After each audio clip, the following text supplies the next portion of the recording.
Hey there, hope you're doing good. Today I'll talk about how, if you are an engineer, you should estimate tasks in a sprint. Earlier, I talked about high level estimation, how I estimate a project as a whole. Today, I'm not going to talk about a project as a whole, I am going to talk about how to estimate tasks in a sprint. When planning a sprint, engineers are asked to estimate tasks. How should you do it? The thing you should not do is just to think about it and blurt out, okay, maybe 2 days. No. Instead, break the task into subtasks. Maybe you need to do something on the front end. Then you need to do something on the back end. Maybe you need to add a column to the database. Do this in writing. Don't try to do it mentally. You will forget things. When you put it in writing, you tend to think about what else might this involve. Each of these subtasks should be done in less than a day. If not, break it down till it is. Right? There should be no task that takes days in a plural. Because what happens is when you have such a big task, there will be a lot of subtasks within it that you have forgotten. So each of the subtasks should be broken down into less than a day. Then you'll identify the things that you have forgotten and come up with a more accurate estimate that way. If you are doing a task, you should do the estimation for it as well.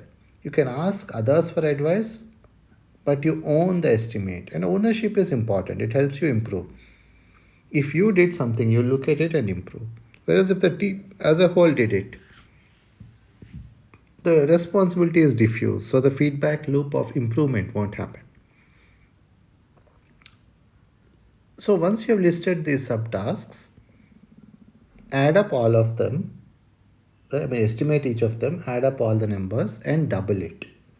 Invariably, you would have forgotten things. Some people say you should use a 2.5 scale factor, whatever it may be. You can just start with 2 if you don't know any better.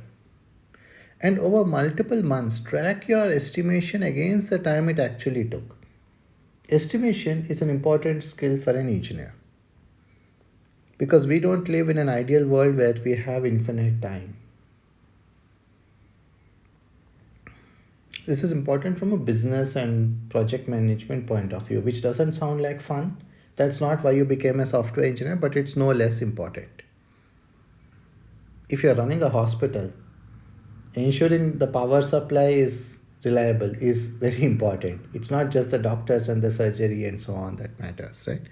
Similarly, these things matter. And for you to grow in your career, estimation is an important area in which you can improve.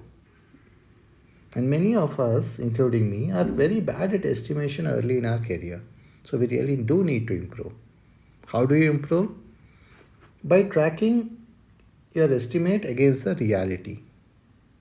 If you didn't complete all your sprint tasks, maybe you took up, 30 hours worth of tasks this sprint. And you finished only 25 hours of tasks. That means you're slightly underestimated.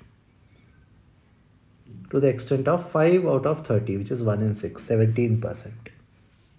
That is your underestimate. So you need to increase your estimate by 17% or so.